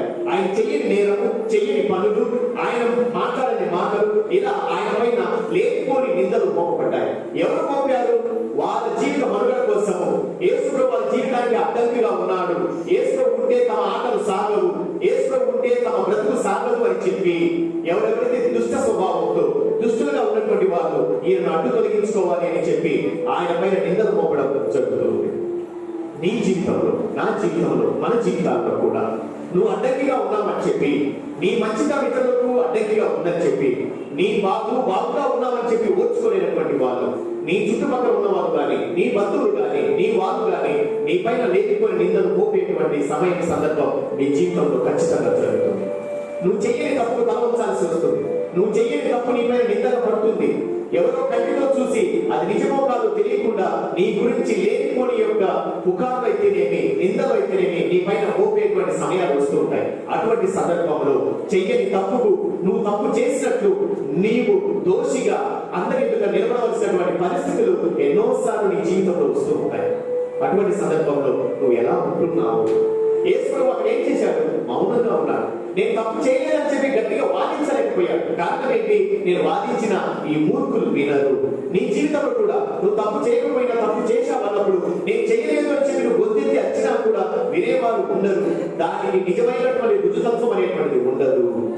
అందుకే దేవుడు చెప్తుంటాడు, ఆ విధంగా నిందలు మోపబడినప్పుడు నువ్వు చేయవలసింది ఒకటే, భగవంతుని పైన భారం వేయడం మాత్రమే. అందుకే వాక్యం చెప్తుంది, అపొస్తలుల కార్యాల 16వ అధ్యాయం 1వ వచనము, నీవు ప్రభువైన యేసునందు విశ్వాసం ఉంచుము, అట్లు చేసినట్లయితే నీవు నీ కుటుంబంలో రక్షింపబడుతుంది అని వాక్యం చెప్తుంది. ఆ విధంగా నిందలు వచ్చినప్పుడు, నీ కుటుంబానికి ఎదురుదెబ్బ తగిలినప్పుడు, నీ కుటుంబము ఆ విధమైనటువంటి అవమానాలు పొందినప్పుడు, నువ్వు నీ కుటుంబం చేయవలసినటువంటిది ఏంటి అంటే కదా, భగవంతుని పైన విశ్వాసం వచ్చు. మానవుల పైన కాదు, ఇతరుల పైన కాదు. వాడు నీ అవమానం తొలగిస్తాడు, వీడు నీ నిందను తొలగిస్తాడు, వీడు నా కుటుంబానికి కాపాడుతాడని చెప్పి మనుషుడు కాదు నమ్మాల్సింది. వాక్యం చెప్తుంది, మనిషిని నమ్ముట కంటే భగవంతుని నమ్ముట మేలు అని చెప్పి వాక్యం చెప్తుంది. కాబట్టి మనుషుడు కాదు, నీ చుట్టూ ఉన్న వాళ్ళు కాదు. ఏదో ఒక రోజున నీ చుట్టూ ఉన్న వాళ్ళే నిన్ను అగాధంలోనికి పడగలుస్తారు. నీ చుట్టూ ఉన్న వారు ఏదో ఒక రోజున తమ స్వలాభం కోసం, స్వార్థం కోసం నిన్ను బావుగా ఉపయోగించుకుంటారు. కాబట్టి మనుషులు కాదు నమ్మాల్సింది, భగవంతుని మీద విశ్వాసం వచ్చు. అందుకే యేసు ప్రభు ఎప్పుడైతే నిద్ర మోపబడ్డారో వెంటనే యేసు ప్రభు ఏం చేశాడు, వారిని మీరు అయ్యా నేను అద్భుతాలు చేశాను వాళ్ళని అడగండి, నేను ఇది చేశాను వీరిని అడగండి, నేను ఇలా చేయలేదని చెప్పి ఆయన ఎవరి యొక్క ఆసరా కానీ ఎవరి యొక్క సహాయం కానీ స్వీకరించలేదు. ఒకటే ఆయన చేసింది, ఒకటే భగవంతుని పైన భారం వేశాడు. ఈ పరిస్థితి నాకు ఇలా వచ్చింది, మానవుల ద్వారా నాకు వచ్చినప్పుడు ఈ పరిస్థితిని భగవంతుని తొలగిస్తాడు, నా తండ్రి తొలగిస్తాడు అని చెప్పి దేవుడి పైన భారం వేశాడు, దేవుడి పైన విశ్వాసం ఉంచాడు, మిన్నకుండిపోయాడు, మౌనంగా ఉండిపోయాడు. మన జీవితాల్లో కూడా లేకపోని నిందలు నీ పైన పడినప్పుడు, లేకపోని అవమానాలు నీకు ఎదురైనప్పుడు, నీవు ఎంత అచ్చినా కూడా వాటి అవి కాదు, అది నిజం కాదు అని చెప్పి ఎంత ప్రయత్నం చేసినా కూడా పడిన నింద అనేటువంటిది అంత ఈజీగా నీ పైన చెప్పవద్దు. ఎందుకంటే మనుషుల యొక్క దుష్టత్వం అనేటువంటి ఆ విధంగా ఉంటుంది. ఒకసారి నీ పైన నింద వేశారనుకో, ఆ నింద జీవితాంతం నిన్ను వెంటాడి వేలాడి నిన్ను నాశనం చేసేంత వరకు ఉండాలా అన్నటువంటి ఉద్దేశాలతో నిందలు మోపేవారు నీ చుట్టూ ఉన్నారు, నీ కుటుంబంలో ఉన్నారు, నీ స్నేహితులుగా ఉన్నారు, నీ ఆత్మీయులుగా శ్రేయోభిలాషులుగా ఉంటూ ఉన్నారు. అందుకే జాగ్రత్త, బహు జాగ్రత్తగా నీ జీవితాన్ని ముందుకు తీసుకుని వెళ్ళి గుడ్డిగా ఎవరి నమ్మగా అని చెప్పి ఈ యొక్క మొదటి స్థలము మీకు నాకు తెలియజేస్తుంది. హల్లెలూయా, హల్లెలూయా, హల్లెలూయా. రెండవది, యేసు ప్రభు సిలువను పోయిట. యేసు ప్రభు అతి బరువైనటువంటి సిలువ ప్రాణులు ఆయన తన భుజాల పైన వేసుకున్నాడు. పట్టుమని 33 సంవత్సరాలు కూడా లేవు, కేవలం 33 సంవత్సరాలు. 33 సంవత్సరాల వ్యక్తి ఘోరమైనటువంటి అతి నీచమైనటువంటి ఆ కాలంలో కేవలము అతి ఘోరమైనటువంటి దొంగలకు కానీ అటువంటి వాళ్ళకు దేశ బహిష్కరణ కావాల్సిన వాళ్ళకు వేయాల్సినటువంటి శిక్షను యేసు పొందారు. ఆ శిలువ ప్రాణం తాను వేయాల్సి వచ్చింది. బరువైనటువంటి శిలువ ప్రాణం యేసు ప్రభు పోశాడు. క్రీస్తునాథుని సహోదరి సహోదరులారా, మన జీవితాల్లో కూడా సిలువ అనేటువంటిది, సిలువ అంటే కేవలము అక్కడ కనబడేటువంటి ఒక కొయ్య కాదు. ఇక్కడ నిజంగా సిలువ యేసు చెప్పాడు ఏమని, లూకాసు వార్త 9వ అధ్యాయం 3వ వచనము, నన్ను అనుసరింపకోరువాడు తనను తాను త్యజించుకొని అనుదినము తన సిలువను ఎత్తుకొని నన్ను అనుసరింపవలెను. అనుదినము సిలువ ఎత్తుకొని ఏంటి, ఒక చక్కెర తీసుకొని సిలువను వేసుకొని సిలువ తయారు చేసుకొని రోజు దాన్ని మోసుకుంటూ చెప్తున్నాడా? కాదు, అది కాదు ఇక్కడ సిలువ అంటే. ఇక్కడ సిలువ అంటే నీకు ఇవ్వబడినటువంటి బాధ్యత, నీకు ఇవ్వబడినటువంటి కుటుంబం, నీకు ఇవ్వబడినటువంటి జీవితం, నీకు ఎదురవుతున్నటువంటి కష్టాలు, నీకు ఎదురవుతున్నటువంటి బాధలు, నీకు ఎదురవుతున్నటువంటి నష్టాలు, ఏవైతే నీకు బాధిస్తున్నాయో, ఏదైతే నీకు కంటి మీద దుఃఖు లేకుండా చేస్తున్నాయో, ఏదైతే నీకు బాధ్యతగా ఉండేలా చేస్తున్నాయో, ఏదైతే ఇది నీ జీవితానికి అప్పగింపబడి దేవుని చిత్తంగా ఇవ్వబడి ఉందో వాటిని నీవు నిరంతరము మోయాలి. తప్పించుకోవడానికి లేదు, తప్పించుకొని నాకు కాదు, నాకు వద్దు అనేదానికి లేదు. కుటుంబం ఒకసారి దేవుడికి భార్యను భర్తనిచ్చిన తర్వాత ఇక నాకు వద్దు అని తప్పించుకొని పోయేదానికి లేదు, బిడ్డలను తప్పించుకొని పోయేదానికి లేదు, కుటుంబాన్ని వదిలేసేదానికి లేదు. కానీ వదిలేస్తున్నారు చాలా మంది కూడా తమ స్వార్థం కోసం. తమ యొక్క నిన్న దినాన 25వ తేదీ మంచిర్యాల అని చెప్పి, మంచిర్యాలలో కాశీపేట అని చెప్పి, మంచిర్యాలలో కాశీపేటలో అక్కడ అతని పేరు ఏదో ఉంది. అతను కౌలు రైతు. ఇద్దరు బిడ్డలు, కూతురు పేరు సౌమ్య, అబ్బాయి పేరు అక్షయ్, వాళ్ళ భార్య పేరు ఏదో దివ్య ఏదో ఉంది. సో అతను ఏం చేశాడు అంటే కౌలు రైతుగా ఉన్నాడు. ఒక 6 ఎకరాలు ఎందుకు తీసుకున్నాడు, పత్తి పండించాడు. పత్తి వచ్చింది చేతికి, కానీ అన్ని అమ్మగా దాదాపుగా 50 క్వింటాలతో అయింది. అమ్మగా కేవలం 3 లక్షలు ఉంది. కానీ ఆయన అప్పు వచ్చేసి 18 లక్షలు అప్పు ఉంది. 18 లక్షలు అప్పు ఉన్నటువంటి ఆ వ్యక్తి అప్పు ఎలా అంటే, ఎందుకు 18 లక్షలు అయిందంటే తన కూతురు సౌమ్య ఆమె వివాహం సంవత్సరం మీద చేశాడు. ఆ వివాహానికి సుమారు 10 లక్షలు ఖర్చు పెట్టాడు. తన స్తోమత కాకుండా తనకున్న స్తోమతను మించి ఆ గ్రామంలో అందరికంటే పేరు తెచ్చుకోవాలి అని చెప్పి ఏదో చూపించుకోవాలి అని చెప్పి అప్పులు చేసి పెళ్లి చేశాడు. అది ఆయన స్తోమతకు సరిపోయింది కాదు, కానీ అప్పు చేసి పెళ్లి చేశాడు. పెళ్లి చేసి అంత అయిపోయిన తర్వాత ఇప్పుడు ఏమైపోయింది, 18 లక్షలు చెల్లించాల్సి వచ్చింది. తాను పండించినటువంటి పంట ఏమైంది, 3 లక్షలు మాత్రమే వచ్చింది. ఇంకా మిగతా 15 లక్షలు ఎక్కడ తీసుకుని రావాలి. తన ఇల్లు అమ్మినా కూడా కేవలం ఒక 6-7 లక్షలు వస్తుంది, మిగతా నేను ఇవ్వలేదు. అందుకే ఏం చేశాడు, చనిపోతూ ఒక లెటర్ రాశాడు. దానికంటే ముందు ఏం చేశాడు, చివరిగా కూతురుని చూడాలని చెప్పి కూతురికి మధురకాయ కూతురు వచ్చింది. కూతురికి వస్తానే కూతురికి చెప్పలేదు. చెప్పకుండా బాగా సంతోషంగా ఆనందంగా బాగా మంచిగా అన్ని చేసుకొని తిన్నారు అని అయిపోయిన తర్వాత చివరిగా కూతురుతో చెప్పాడు. ఏమని చెప్పాడు, అమ్మ ఇది కష్టము, నీ పెళ్లికి ఇంత ఖర్చు అయిపోయింది, ఇంత అప్పులు చేశాను, నా శక్తికి మించింది, నేనేం చెయ్యలేదు. ఇక నా చేత కాదు, నేను అప్పు తీర్చలేను. నేను వాళ్ళకు 25వ తేదీ మార్చి 25వ తేదీ డబ్బు ఇస్తాను చెప్పాను. నేను ఇబ్బంది వాళ్ళు చెప్తే ఏం చేయాలో నాకు అర్థం కాలేదు అని చెప్పి వాడు ఆయన ఏం చేశాడు, మేము బ్రతకాలనుకోవడం లేదు, నువ్వు మాత్రం నీ కూతురు సంతోషంగా ఉండు అంటేనే వెంటనే ఆమె వచ్చేసి కూతురు బోరున ఏడ్చింది. అదేంటి నాన్న, నా కోసం మీరు ఇంత కష్టపడ్డారు, నా కోసం మీరు అప్పులు చేశారు, అన్ని కూడా మీరు చేశారు, మీరు లేకపోతే నేను ఉన్నాను, నాకు భర్తతో ఏమవుతూ, మీరు లేకపోతే నేను బతకలేను అని చెప్పేసి మీతో పాటు నేను కూడా చచ్చిపోతాను చెప్పి వెంటనే ఏం చేశారు, ఒక లెటర్ రాసి, ఇదిగో నా పరిస్థితి ఏ రైతుకు రాకూడదు, నా పరిస్థితి ఏ కష్టము కూడా ఎవరికి రాకూడదు అని చెప్పేసి నేను చనిపోతున్నానని చెప్పేసి మొదటగా కూతుర్ని కొడుకుని ఇద్దరికి గురేసి చంపేశాడు. చనిపోయారు ఇద్దరు. తర్వాత భార్య భర్తలు ఇద్దరు కూడా చనిపోయారు. నేను 20వ తేదీ 21వ తేదీ జరిగింది. మంచిగా కాశీపేట అని చెప్పేసి అప్పు చేశానని చెప్పేసి ఒకటి గమనించాలి. ఇక్కడ ఇప్పుడు అక్కడ చనిపోయారు, ఆమె పెళ్లి అయిపోయింది. ఇప్పుడు ఆయన మా అమ్మాయి భర్త ఏమంటున్నాడంటే, సంవత్సరం పాటు మొన్ననే వాళ్ళకు ఒక సంవత్సరం పెళ్లి చేసుకొని వివాహ వార్షికోత్సవం చేస్తున్నాడు. అతను వచ్చి కూతురు పట్టుకొని నా భార్య పట్టుకొని ఏడుస్తున్నాడు. 1 సంవత్సరం నాతో నువ్వు జీవించావు, ఎందుకు చనిపోయావు, ఇప్పుడు నేను నా బ్రతుకు ఎవరు అని చెప్పి భర్త ఏడుస్తా ఉన్నాడు. క్రీస్తునాథుడే సహోదరుల మనం తీసుకునే నిర్ణయాలు అనేటువంటివి ఆశకు కానీ స్తోమతకు మించినటువంటివి కానీ మనం అంతస్తుకు మించినటువంటివి కానీ ఒకరిలో మనం చూపించుకోవాలి అని చెప్పి మన యొక్క తాహతుకు మించి మనం ఏదైతే చేస్తామో అదే నీకు శాపంగా తయారవుతుంది. మన తర్వాత నాకు ఈ కష్టం వచ్చిందంటే దానికి, ఎందుకంటే ప్రతి ఒక్కరు కూడా 15,000 జీతం వచ్చే వాళ్ళు బతుకుతున్నారు, 20,000 వచ్చే వాళ్ళు బతుకుతున్నారు, 30,000 వచ్చే వాళ్ళు బతుకుతున్నారు. కానీ మనకు వచ్చేటువంటి తాహతును బట్టి, మనకున్నటువంటి ఆధిక్యాన్ని బట్టి, స్తోమతను బట్టి బతకడం నేర్చుకోవాలి. అప్పుడే నువ్వు ఎంతలో ఉన్నా నువ్వు సంతోషంగా ఉంటావు, ఎంత ఉన్నా తృప్తిగా ఉంటావు. తృప్తి లేని జీవితం ఎంత ఉన్నాయన్నావు, చివరికి ఆ జీవితాన్ని వదులుకోవడం తప్ప. కాబట్టి ఇక్కడ ప్రభు చెప్తున్నాడు, దేవుడు పరిశీలన అంటే దేవుడికి ఇచ్చినటువంటి కుటుంబ బాధ్యత అనేటువంటిది ఏదైతే ఉందో దాన్ని నువ్వు అన్యాయం చేయగలవు, దాన్ని నువ్వు మట్టిపాటు చేయగలవు. నీ కష్టాన్ని ఏదైనా సరే దాని బాధ్యతగా నువ్వు స్వీకరించు, దాన్ని పోయి నీ చేతనైనంత వరకు. ఒకవేళ నీకు భారం అయిపోతే, అందుకే దేవుడు అన్నాడు, నీ భారాన్ని నా పైన మోపాడు. అది భారం అయిపోతే మీరు కొన్ని సందర్భాలు మీ జీవితాన్ని వదిలేయాలా అన్నటువంటి తలంపులు వస్తాయి. అందుకే మీరు నన్ను వదిలిపెట్టాలి, నన్ను విడిచిపెట్టగలరు, నన్ను ఎప్పుడు మీతో ఉంచాలి.